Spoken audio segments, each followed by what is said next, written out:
Welcome to Wednesday Q&A, where you all ask the questions and we answer. Woo!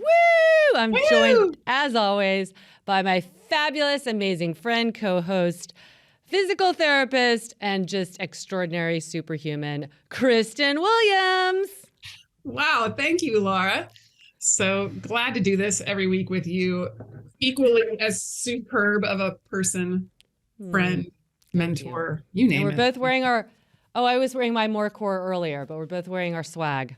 I need to get that one that you have. I've been coveting it for too long. I know. So everybody go and check out our hoodies. They are amazing. We're not just saying that. You'll live in them. Yeah, I really do. I really live in them. Sad. Yeah. But my poor husband probably misses me in real clothes. I know. Oh, well. Oh, well. All right. So we got a question on our support@lityoga.com from, let's see, we'll just say Tucker is the name because we don't have a last name per se. Or no, it's Jen. And I don't think her last name's Tucker, but we'll say it's Jen. So she says, hi there. I wanted to submit a spicy podcast question. Ooh. I'm 30 years old and have hip pain from sex. Woof, there I said it. When you Google sex hip pain, results show articles only for seniors who are advised to take it easy. Not a fun result at age 30, and I'm sure I'm not alone. I'm curious if Lara and Kristin have general advice for sexual longevity, specifically for women. How do we keep our hips strong and healthy, taking common sexual positions into consideration? Great question. Great question. I love it. Nothing's off the top. And this is a topic that we should talk about, without any kind of, tittering. Yeah, well, and I mean, this is a question I'll get in clinic. For people with back pain, SI joint pain, hip pain. So Jen, you're not alone. No, you're not. And I think it's very important to realize this is something that is now being talked about a lot more than it has in the past, but it's been present throughout for people. Women having pelvic pain, having pain in their hips. So by the way, pain in your hips could be coming from your pelvic whether it's floor or pelvic wall muscles, and it might be some kind of radiation out into the hip. So it's not necessarily the hip joint, although we certainly want to be mobile and strong there. So I like that you're already thinking in those. So I'll just launch right in and say, number one, I highly recommend you go see a pelvic health specialist if you are experiencing this every single time. If you're experiencing it sometimes when your hips are doing big mobility moves, it might indeed just be there's tension, there's resting muscle tension in the surrounding tissues. A lot of times adductors, which are inner thighs, they come up from the femurs and they attach onto the pubic bone. So you can imagine if you're kind of pulling and the pubic, that area is opening up during sex, there could be some tension there, and that while you might not feel it there, you could feel it in the hip joint because the pressure, anytime you have kind of uneven pressure you're pulling, might be coming out into the hip joint. So the first thing I would really look at is your adductors, which tend to have a kind of higher resting muscle tension for almost everyone because of the way we sit. Our legs are together. Women, we cross our legs a lot. I'm not saying men do, but women, we definitely do. A lot of that is because we have wider pelvises. And the legs coming in, it kind of feels like tidy to bring them in together and often cross them. And that crossing or just having them in together all the time is going to shorten the resting position, the tension of that. So again, we're not changing the muscle length. That's always there, but the surrounding fascia will kind of shrink wrap to the way that you are typically pulling on that area. So just, straddling the legs, we do lots of standing straddle. And the reason why standing, I think, is superior to than just sitting is because you're getting much more engagement around the hip, in the leg, from the energy from the floor. And so it's tending to keep it more balanced than if you just folded forward. You might get it into your low back. You might get it just into the adductors and it might be too much pressure. So you always want to kind of manage the pull. So doing having your legs wider when you're standing and they're parallel and hinging at the hips. You can put your hands on a chair. You can put your hands on blocks. and going to a point where your spine stays neutral, you're hinging in the hips, but you feel some of that tension. And then you can add some. That's why we always do side lunges in lit, because that's going to pull one side of those hip adductors a little bit more. And you're strengthening because you want to control. So you're always think of like the bowl of the pelvis, resisting the temptation of just let it tip over. It's really easy if I'm sitting here to let the pelvis tip back or tip forward. And then when I take that into movement, that isn't going to pull on all the tissues around the pelvis in an equal way. So you might actually be reinforcing some of those imbalances. So that's one thing I would do. And then do a lot of the drills like we do in our lit class. Like if you go on Lit Daily, which is our online platform, we have over 600 classes. Go to something like the Bridge series. And there's a hip section, and these are like 20-minute classes where you could just practice mobilizing that hip more, both when you're kind of side lying or you're in bridge, and then also when you are weight bearing. And that'll be really nice to get that more balanced mobility around the hip and more balanced around the tissues around the hip. If you're feeling anything like pressure in your pelvic floor, it's hard to go to the bathroom or completely void, it's called. Like when you go to the bathroom and you don't completely void and then you come away and you feel like, oh, wait, I got to go back and go some more. That might indicate there's some, pelvic floor tone issues. And that is where a pelvic floor specialist would be amazing. I'm sure you have a lot more to add. Let me turn it over to you. Yeah, no, first of all, I love that you went right into, addressing possible core strength issues.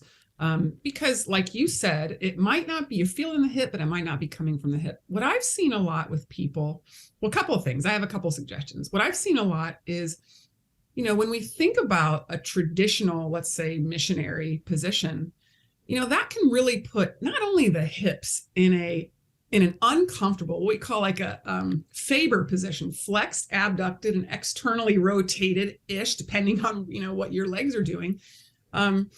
Which is not comfortable if you have a hip joint dysfunction. So mobilizing the hips, like you said, Lara, and in the short term, trying a different position, so you on top is going to put your hip in much less of that flexion and abduction, quite frankly. It's also going to, the other thing with that kind of traditional missionary position is it really kind of opens up that SI joint, and it's almost like, I hate to use the term, but like pile driving into your SI joint, which if you're a female and you have any type of hypermobility, you're putting yourself into this quite open, loose packed position is what we call it. And then that position in particular, I have found a lot of people struggle with. And so, try something else, get on top.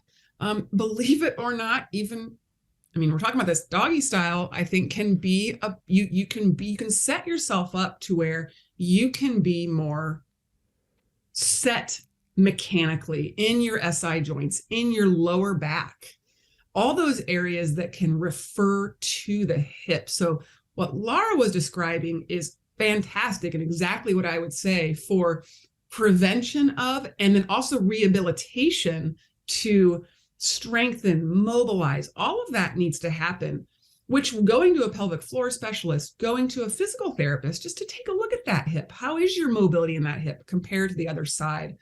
How is your SI joint mobility? What is going on in the surrounding areas? And so, we don't want you to say, don't have sex until you figure this pain out. So I would say, try different positions.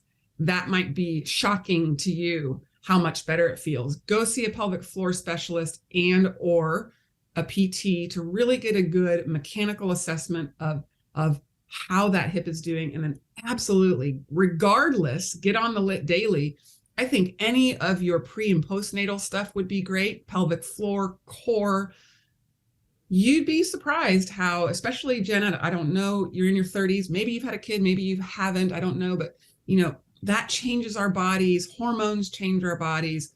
I'd be curious if time of month your pain is different. So there's a lot of factors that I'm so glad we're talking about this, because it shouldn't be taboo. Mm-hmm. It should absolutely be, you should enjoy sex, and you should want to have this conversation with your partner. I'm sure he or she really wants you to enjoy it too. So I'm assuming right now this is a heterosexual, relationship, but the same thing with same sex. There's going to be different positions that you can try, and then really just taking care of your body functionally and mechanically at the core. Yeah, I would add, I'm so glad you brought that up about like if you have any kind of acetabular impingement, that anterior hip pain, you can kind of test it out like when you're not having sex. Just when you hinge at the hips, do you ever feel like a compressiveness, like something that doesn't feel good? That's where, again, your pelvis is doing too much of the movement. It's kind of closing off the space in the hip joint. And over time, that can lead to any time your hips are flexed. And then, of course, like you were saying, if you're on your back and missionary and really flexing, and you feel it in that front of the hip, that's an impingement happening, and that's kind of passive again. So I love your suggestion of try different positions without getting too TI, like what is it? Too much information. TMI. Yeah. My husband, for my birthday this year, bought a wedge. It's a sexual wedge, but honestly, you could use anything. And the whole idea is that you can really maneuver around it for a variety of positions where you're really comfortable. So you could also try like if you didn't want to go get a sexual wedge, you could just get a really firm cushion to kind of prop you a little bit, so you're not getting so much of that deep hip flexion, which if that's part of it. And again, that flex position could be because your adductors are tight, because your pelvis is tilting. So all this stuff on LIT, this is what we focus on, because we want you to be functioning well during the day, during the night, during all kinds of positions. We really want you to feel your best. And I love that you brought this up, because you deserve it. Yeah. Great question. All right. I have a question from Home Life 11. Achilles tendinopathy. It's so sore after doing handstands, the push off. Any way to ease this? This is, yeah. Yeah, I mean, this is, Achilles tendinopathy, for people who don't know what the Achilles tendon is. It's your thickest tendon, really the strongest tendon in the body. It's right behind your ankle. So it attaches from the calf muscle down to your heel, and it's a very common place, a tendinopathy. So we think of tendinitis as like that acute inflammation where people will have pain. And as you have a tendinopathy over time, a tendinitis over time can become what we call a tendinopathy. So that's pathology. I mean, it's the tendon is now pathologic. Usually we'll call this, it's synonymous with oftentimes tendinosis, where the tendon thickens, the tendon, if you can imagine a tendon going from looking pearly white to like gnarly yellow. So it's no longer as tensile, it's no longer as strong. Believe it or not, our Achilles tendon can take a healthy Achilles tendon up to 10 times the body weight. So think about that. It is like I said, our longest and largest tendon in the body. So when we start to feel discomfort, honestly, I'm going to look there, because that's where it hurts. I'm going to look at the flexibility of your calf, which is your gastrocnemius, your soleus. I'm going to look at the flexibility of the foot, your plantar fascia. But I'm really going to look up the chain, because what we see a lot, you can walk around and watch people walk, and the number of either toe walkers you'll see, people who are really what we call in LIT snoozy glutes, just very, their muscle tone in the gluteus maximus is lacking for whatever reason. You've got a desk job. I mean, how often are we, when we're little, we're running around, we're jumping, we're, always plyometric. As we age, we do less of that. And so it's not uncommon, whether you do exercise or not, to develop tightness, stiffness. It just becomes less pliable. And so one of the best things you can do, a couple things, you can do some eccentric strengthening. So eccentric means the muscle is lengthening as it's working. So the best kind of way to do this is to, maybe if let's say it's your left leg, you stand on the edge of a step, you go up on both tippy toes, And then maybe you lift the right leg and slowly try to lower that left heel. You can even drop the heel below the level of the stair.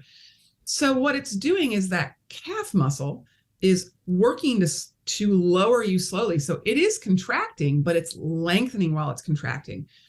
That has been shown for years. Eccentrics have been shown to be the best treatment for tendinopathies, tendinosis, tendinitis. Now, you're going to go through a phase where you're like, holy crap, this hurts. And that's not uncommon, where you kind of got to get over the hump. And then, but as you strengthen that, as you lengthen it, it becomes healthier. It basically, you're kind of getting it to relay down, or like lay down newer, healthier, better tendinous tissue.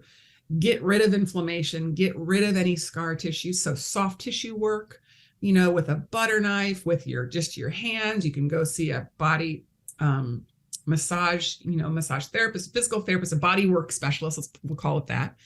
That can help, but also let's bring it up the chain. Let's look to see, are you using your glutes well? I'll never forget, Lara, when we were in Costa Rica this last year, and there's this place we were in was on a hill. And I mean, how many steps? 120 steps, maybe more from our place. Yeah. Oh my gosh. For like the first 4 days, I was dying my calves. And I'm active. I'm a runner. I'm a yogi. I do lit, but I wasn't used to that climbing of stairs so often. And, you made a really great post where you talked about, leaning in and using your butt, not just your calves. And I kind of was like, oh my gosh, I'm totally just using my calves. So we tend to overuse the calf muscle at times. If the glutes are weak, we see weakness in the calves can cause this tendinitis. And then also tightness, like I talked about, tightness in the musculature, tightness in the soft tissues. Those are the top 3 things that pop into my head. What do you have to add to that, Lara? Yes, I would agree, because I have worked with so many people with this issue. And, it's interesting you say the handstands, the push off. Well, that makes sense. So in addition to the entire posterior chain, the glutes really performing well, and the hamstrings, we have to look at the foot. And really, like, I would do some sensorial stuff on your foot, whether it's with a tennis ball or some kind of object. The neuro ball is amazing. We really love that. That was developed by it's Naboso. I would get one of those because all the plantar fascia, it's getting the sensation there. It wakes up your proprioceptors, and it's getting the fascia a little bit more supple. Because really, when you're pushing off from a handstand, you almost want to have yourself so plantar flexure on the ball of the first metatarsal head, and then really pushing from that big toe and first metatarsal. That's where you're going to get a lot of the push. So you might be really not doing that as much, and overly doing right where the bottom of the Achilles comes and meets at the heel. So first of all, try that, and then do a lot of work with the toe mobility, the big toe mobility. The second thing is, like Kristin was already referencing, start doing things like walking backwards, because you're pushing off, but then you're also having to decelerate the landing. It's an eccentric type of activity. It's also just different, right? Because we're constantly pushing off, and you might be that, we can kind of throw ourselves through space, once we get momentum going.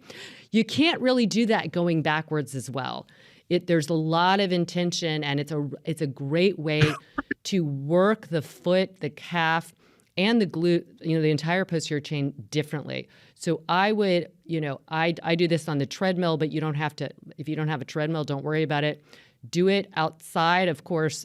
Know your surroundings well, but practice just walking backwards and then turning around and going forward and then walking backwards. You don't have to walk backwards for a mile, but implement that in your walking.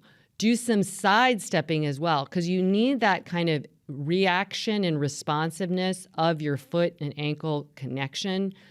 And so those lateral moves are really great as well. So I think just working from down and up, and then up and down. So glutes, hamstrings, of course, look at your pelvis. I know that you're doing all of that, but as it will because I've had Achilles tendinitis, not to tendinopathy.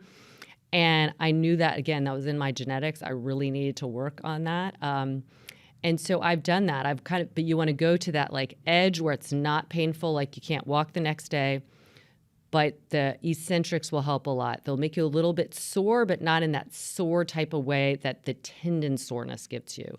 So that's a lot to work on, but we know you can do it. Absolutely. And interestingly enough, one of our next questions kind of goes right in to more calf work. So this is becoming a little bit of a calf discussion here on our last two questions. This one came in again over our support at Lit Yoga from Allie Archard. She says, "Hi, Kristin and Lara. I'm writing this question on behalf of my partner, Beck. Beck is an avid cyclist. However, their calf muscles don't seem to be as strong and toned as their upper thighs. I often joke that Beck is heavy-footed when they walk, and I'm curious to know if their gait is having an impact on their calves. I'm sending through a short video for your reference. Beck rides with cleats and has no issues with pain. We'd love to know your insights on this." So, Lara, did you get a chance to watch this video? I did not. Okay. I didn't even see there's an attachment. Yeah, so everybody that's listening, I hope you know we also have this full episode on our YouTube channel, Lit Yoga, but we can describe what's happening. Yeah, so you can see that, right? Yep, we're seeing this right now. There they are. Mm-hmm. Okay.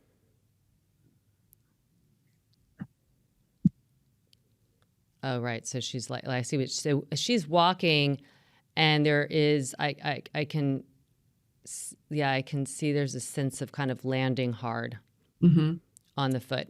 And then even when you get that back view, there's a kind of a lack of tone. You can see the lack of tone in the calf. Yeah. Yeah. Especially on the right one. The right one is. It's really, to me, like, do that one more time. I'm looking at it, and the way I can describe it is like she's really barely lifting her foot off the floor. And I'm not saying we need a big swing, but her foot does not seem to be contributing much to the action of walking. It's like kind of land, for lack of a better description, it's like Fred Flintstone, like bob up, like big, you just land. It's land flat-footed, but also the swing is not really indicative that there's any push off. So that's the first thing I see there. Like, yes, there's lack of any really noticeable tone in the calf for somebody who's biking, because again, when you have those clips on, that's what I'd be interested in is, are you using them for just driving down, or is she really pulling back? Because the pulling back is a plantar flex position and the calf is going to shorten there. So that you do see a lot of bikers who have substantial calf muscles.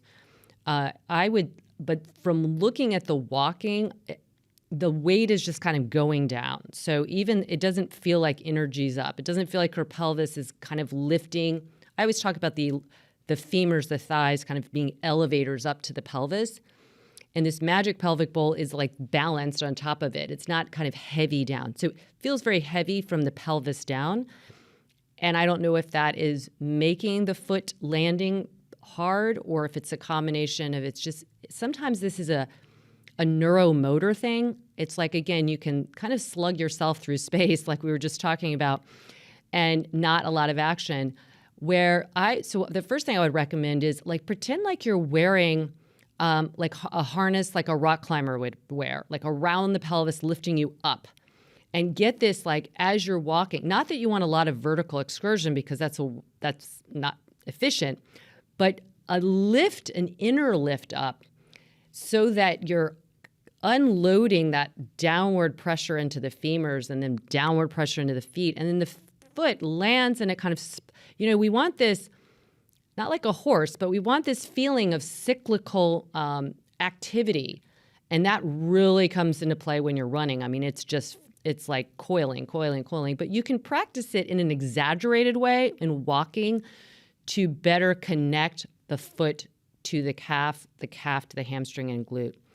So that's the first thing I would say is her feet don't, and maybe it's because they're bound in this little clip and then she's bound in shoes the rest of the day. So I'd get out of shoes and really work on lots of foot stuff, like rising up on her heels over and over, toe walking, heel walking, springing, like really pushing off and like it's called bounding. You know, we do this in track exercises. All these type of things that are going to get that foot ankle more mobile because it really doesn't look like it's participating a lot. Well, and I think that Allie was quick to point out that they don't have pain, you know, so they aren't, and that's hard. So I'm actually kind of impressed. I'm impressed that someone is taking the forethought to be like, you know, my partner's not in pain now, but this is what we see, you know. Beck is clearly not, it's clear from this video that they are not using their foot and ankle, like you said. It is a heavy gait pattern. There's a lack of mobility in their ankles, which, you know, they're probably young and that's fine now. Where we see this become an issue is later in life, especially, you know, they're a cyclist. Maybe they have a desk job. Like you said, maybe they're in shoes all day long. So they really are never asking their foot and ankle to do this, which may never be a problem. But I'm going to err on the side of just because it doesn't hurt now doesn't mean it won't hurt later. And I really want us, that's why we talk about optimal movement. You know, we want people to be moving at their optimal way. Now, that doesn't mean that Beck needs to go change their gait pattern. You know, they might think about it more, maybe think about that heel toe push off, just to see how it feels. You know, now I would not say, Beck, don't go do this from now, you know, because you're probably going to aggravate something. You're probably going to give yourself a calf tendonitis if all of a sudden you change your gait pattern. But I love your recommendation, Lara, of doing some foot and ankle work, doing some yoga, you know, we've got some great foot and ankle classes on the Lit Daily where we do all sorts of fun mobilization for the ankle. I've got free stuff on our YouTube channel, foot and ankle mobility work. You know, where you can just start to challenge those lower legs because it doesn't appear that you're doing it now. And so just think of this as preventative maintenance, as good practice for your body, which is really what I think about my Lit yoga practice as every day. I'm not in pain. I don't have issues for the most part, but it's good preventative maintenance.